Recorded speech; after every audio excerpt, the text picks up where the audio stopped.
everyone. This is your host and host, founder and CEO Aerobe Experiential Learning Program, and welcome to the very special episode of the Aerobe Podcast. आज हमारे बीच में एक बहुत important person है. He's the man of the hour, Mr. Hardeep Bakshi. He's a CEO of Seedling Group of School Udaipur, Jaipur. The school is in IB board and the CBSE board. And the most fascinating thing is school operates right from the nursery and it goes up to the university level. He's a very important man in the world of education. And sir, it's my honor to have you here with us today. And thank you so much for taking the time out and share your thoughts with our viewers. I'm sure they're going to learn so much from you today. Thank you so much. Welcome, sir. Thank you. How are you feeling, sir, today? Good. A nice conference, and I was very impressed seeing what the work we were doing, setting up labs for the schools. It's like experiential learning. Right. So I was speaking to Ashi as well. I mean, interesting and a new thing. I think it's out of the need in the schools. We just keep talking about things, but what people are doing, setting up labs is a reality. Right. I think that's wonderful. I'd love to have your set up in our schools as well. Right. In Jaipur. No, thank you so much, sir. It will be our honor if we get to work with you.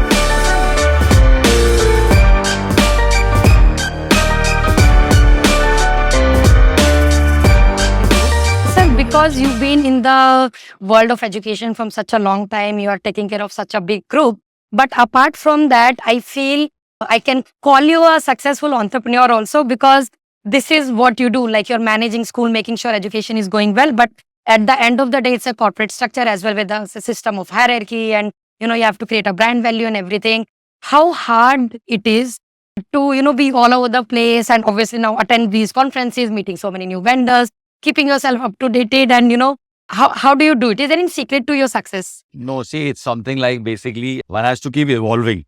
Right. So what we were 10 years back, so every year we make sure that, there are changes brought in the school. Right. Education is such a thing that you cannot say that, we are stalwarts in this, or we are the best, or we know everything. Right. It doesn't happen. So the changes keep on coming gradually. You have to keep reinventing yourself. Right. And you have to keep seeing what's new in the market. You have to update your teachers about that. You need to have regular workshops for that. Right. So that's the reason it's very important for us to come and see these conferences. We learn so much new. Right. But we also don't know what's happening in the world, Right. We feel what we're doing is the best. Right. So when we come out and we meet people like young people like you doing a fabulous job, then we realize that yes, that's the other need. Right. We need to keep reinventing ourselves. And I feel that if any school feels that they're the best, that's the biggest mistake they're doing. Right. Because every day is a challenge and every day you learn so much from each other. I mean, we learn so much from our own teachers, we learn from our kids, from everyone across, When I come to these conferences, I learn so much from meeting other owners, the principals, So that's the way it is. So I don't think it's very difficult. Right. It's just your mindset. Right. That if you're clear about it, that yes, I need to reinvent myself and I have to be updated and I have to be changing with the times, then you are successful. Right. But the moment you start feeling that no, what I'm doing is the best and there's no competition for me, I think that's a downfall for any organization or any human being. So I would say it's just, you might feel that we're running a school with so many kids difficult, but I think it's a flow. Today, I might feel that what you're doing is a very difficult work and vice versa, you see. Right. So I think that's the way it works out. Right. No, so it is definitely challenging because, everyone look at school principals and directors at, with that hope that you guys gonna change the world, and you guys are changing the world. Definitely, If we never had that kind of, good education and exposure, Yeah. maybe we wouldn't have been doing what we are doing today. Exactly. So talking about challenges, and today's younger generation, they are very open-minded and they think different, they work different, they don't want to go to the traditional job path. Yet at the same time, I see so many students, especially when we had like young freshers and everything, they're not very focused. Right? They want to, when some difficult situation comes in, they want to just give up and, run away. Or they are very competitive, but that also, there is a parallel negative side also growing. For example, my friend has more likes on Instagram than I do, and then I'm feeling bad about it. What is going wrong or right with this generation? Because one thing for sure, they have a lot of potential. But at the same time, I mean, how could a 13-year-old child is going through a depression? I don't understand all of those things. So a pool of talent, yet so much of problem. Why is it happening, sir, according to you? See, this is what we call the Gen X. Basically, the youngsters of today, they Right. want instant fixes. Right. Like a Maggi noodle, 5 minutes, things should be ready on my table, Right. Doesn't work out that way. The problem with the young generation, so that's the reason when any organization you need a combination of senior people and youngsters. youngsters are full of energy, right? Right. And they'll infuse energy in the organization, they'll do good. But a senior person would exactly know how to tread the path and he Right. would know where things go wrong. So these youngsters, they feel disappointed that, we are losers, we can do it. Whereas people in the middle age, they know that everything takes time. It's persistence, perseverance, Right. consistency, Those, Yes, that is what is lacking. That's what we teach our kids in a school. right. That nothing comes fast. Part two success is practice, practice, practice. And that's Right. what the kids today are missing Right. on. There's no shortcut to anything. Yeah, anything you see, any successful person, any Right. entrepreneur, anyone you see, it's a Right. period of time they build the business and come to a certain stage, Right. But these kids, what they see is the end result, Right. and what they want is quick money. Right. That doesn't happen, Right. So it takes time. So I think that is the thing has to start from the parenting. The Right. parents have to teach their children not to that what is rejection all about. Right. And it's important to take a no as well. Every time you Yes. cannot have a yes, and every time you cannot say that, okay, I want this, it should be given on a platter. Right. So I feel that, and that is where the parenting comes into play. Right. And nowadays, I think the school need to tutor the parents more than the kids, because the parents are one who are not really imbibing the right values in the children, that Right. you need to take no for answer, you need to have rejections. And Right. that's what all resilience is all about, So I think Right. gradually parents are taking note of that, and Right. hopefully, Yeah, they need Yeah. to let their child experience, go Yes. out in the world and Yeah. actually have Yeah. their own path so Yes. that they can actually explore and not get yes, scared. yes, that Right. is all about. Right. Sir, I see like nowadays in newspaper and media, there's so much of advancement happening in India. We have Elon Musk planning to come to Yes. India. Not sure Yeah. when he will come, or Mark Zuckerberg coming Yeah. and talking, and Amazon, Jeff Bezos Yeah. is also, because they see such a big potential Yeah, market. yeah. So India is changing very fast. What are your thoughts on young India?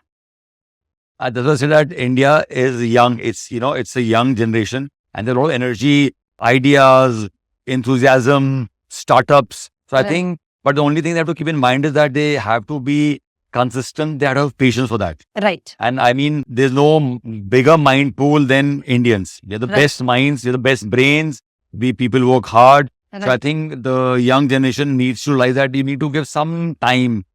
You cannot get disappointed that in 1 year's time I need to increase my income 10 times. It doesn't happen that Right, way. It right. takes time, So I Yeah. feel that if a person shoots up the graph, Right. you don't fall down immediately. Right. But the person whose graph grows gradually Right. will sustain, and that is also all about. Right. And so many students or even the working professional, I see, they still want to run away to foreign land. They're like कि Canada settle हो जाते हैं, Yeah, अभी यहाँ पे yeah, रुक के क्या yeah. ही करना है? Why is that thought? Is it because lack of opportunity? A lack of opportunities and a lot of politics involved and red Mm. tapeism. Things Right. still need to be clear in our country, that if someone wants to do something, should be very clear, So there's so much of rules, regulations. It's not that one should not follow, but Right. to do a business, there are 100 things which comes on first, and the Mm. young people, they get scared. Exactly. At least in the foreign countries, things are very clear. You do this, no one bothers you. Exactly. You so, get that support. Yeah, you get that support over there. Mm. So that I think is slightly lacking, which over a period of time, I'm sure people would like. Right. That's the only reason I think the way India is such a vast country with so many opportunities, I don't think people need to run away. Right.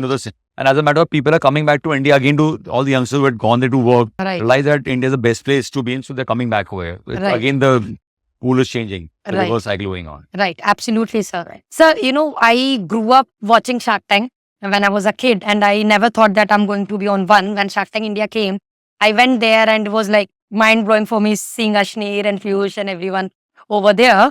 I feel after Shark Tank, the definition of entrepreneurship has changed Yeah. little bit now. Yeah. Parents understand, Yeah. society accept it more. Yeah. What are your thoughts of, incubating entrepreneurial skill from early childhood education? Not only like, okay, so college finish karne ke baad you have to start something. So what are your thoughts on it, and how exactly we can, and it's not just opening about business, it's just entrepreneurial skill in general, especially in the younger student. How could we actually go about it? And even for the school principals who are listening, what steps we can take? I feel like in our school, entrepreneurship has to be subject from grade 9th onwards, which we're doing Right. in our Cambridge board. And children should be given tasks and project where they showcase their talent. Right. So it's something like a very small thing, I would say. What does entrepreneurship mean? Does not mean that you need tons of money for that. Yeah. Let's say they save on a certain pocket money and they Right. start something, on a small scale. You Right. see, so that's being an entrepreneur. Right. The thing is that we, as parents and as schools, we are scared that our child will not be able to do it, So we held them out. I feel usually the children be on their own. What will happen? They'll make mistakes, and it's not going to be a grave mistake which is going to harm anyone. It's going to be a small mistake. What will happen? They'll lose a few thousand rupees. That's all Right. max to max. Yes. I feel that this thing should start from grade 9th onwards. Yeah. So 9th, I'm saying is because Perfect. there is a certain age Uh, now. And with the new NAP policy also, they Right. consider 9th standard kids a bit grown up. So Right. they start all these things from grade 9. The Hmm. child will start understanding what is an entrepreneur basically. Right. And definitely no startup or no entrepreneur does great at the first go. Right. Right? Exactly. So there are a lot of failure and then they come to a Failure certain ratio point. is very high. Yes, very high. So Yes. if a child in class 9th, he understands this thing that, okay, I'm going to keep failing and then I'll do, that will make it easier for him after he finishes school and when he goes in Right. college, So I Right. think there's a very important aspect that at the school level, Right. the school should have these subjects and should call people from different spheres of life to have Right. workshops and guide the children that what entrepreneur is all about, what a startup is all about, and you're Right. going to have 100 failures before you hit the jackpot. Right. Right. And that it's okay to have rejections and a no. I feel that's the way Right. it works out. Yeah, and I feel that also will change them in a way because now we all know about Shah Rukh Khan and Amitabh Bachchan Yeah. and this. Yeah. Before Shark Tank, the people did not even know entrepreneur name, Right. like until they're very famous in Yeah, Silicon yeah, Valley. yeah. Now people actually start talking about Zomato, Deepinder Goyal or Ritesh Agarwal or Oyo. Yes. So people early in school age, they'll have something to look forward. yeah. A person who can actually impact their life in a very good way. Sir, you just mentioned just now a national education policy, and I've been meaning to ask this. Yeah. After the policy is out, there's, some people have understood it. Yeah. Some people are still very confused. They've said the document is very big. We don't know exactly what does it mean, how exactly we can implement it. If you could please tell our viewers what exactly the policies stand for and in which term and in what length it can actually impact the way we see future of education. See, like we are running the Cambridge board as well. That's an international curriculum. Right. So the NEP policy is quite on close heels to the Cambridge boards. What the Cambridge board tells is that you take subjects in class 9. Up to now in CBSE, the kids were taking subjects in class 11. 11. Accounts, whatever, But in the new NEP policy, which already Cambridge has been doing, so they are saying that you need to take subjects choices in grade 9. Right. That's the first difference. Then they've kept the formative years of 5 years, initially first 5, 5 plus 6. And then the NEP policy basically talks about more experiential learning and teaching, Right. right? Then the normal road method. Right. And I feel that I think it's a very good policy because when kids go abroad to study, if they have to go out, let's say, Right. okay, so they're at par with the kids of the international level, what they're doing over there. Hmm. And now even in the board exams of CBSE, they are switching over to MCQs. Right. Instead of the long or short answers. Right. So the NEP policy also and Cambridge would also talks about thinking out of the box, giving a child 4 options very similar to each other. Okay. So only if a child has understood the concept can he answer. Okay. Right? So that's what Cambridge does. So it's a very good thing that the new policy government relies, because nowadays, like you said right now, that a lot of youngsters, young mind. So they cannot be made to, we cannot close them in a box and tell them, okay, you got to learn this. They have to be very open in understanding the concept. Yes. So the NEP policy definitely would help out the kids for times to come, and the school need to make changes. We cannot go on the rote method ki make the child cry, usko ratwa do, wohi answer likhwa do, wohi exam mein question aa jaye. Right. Whatever questions come in the homework classes should not come in the exam. So the Exactly. child is well read, Right. and teachers taught the concept properly. I'm sure the kids will not have difficulty. And nowadays, even your NEET exams, your Yes. JEE exam, they're all on the policy of MCQs. Right. They're- Exactly. Yes. They're removing the short, long answer. Right, So right. all these things will help the child cry the exams. Right. So it's Yes. all interconnected. Yes, it's all interconnected. Right, Yes, right. yeah. Sir, any last message which you would like to give, especially to our younger generation who's still figuring it out, not very confident in their life and they're like all over the place? How could and what step they can take, to have, I won't say successful and non-successful, that's a later story.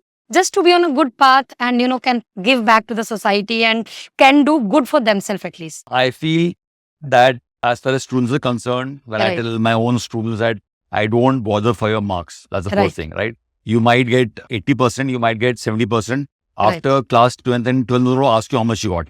Right. What is important is that you have to be honest and you need to have empathy basically. Right. Empathy means having a thought for the other person, not being selfish, Right. So that's very important. And even I tell my teachers Right. that the concept of a child should be clear. I Right. don't care for the marks, what marks he's got. Right. As long as the concepts are clear, my work is done.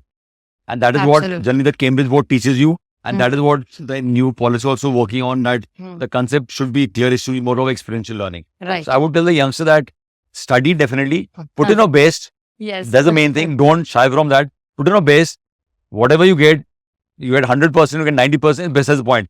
Right. End of the day, you should feel confident that yes, I put in my best. Right. That's the main thing. And that's what I tell my own students, and that's what I tell my own kids also. Right. Put in your best, forget the rest. Right. So, guys, remember this quote today. Put in Do the your best, best. forget the rest. Forget Yes. the rest. Yeah. Rest. No, thank you so much, sir. I feel like we should have more conversation in the near future, and so that viewers can learn from you. It was really, really lovely having chat and this conversation with you. Thank you so much Thank for you for having coming. me over. Thank you so much. Thank and all you the so best much. to you. Thank you so Thanks. much. Bye. Bye. Thank you.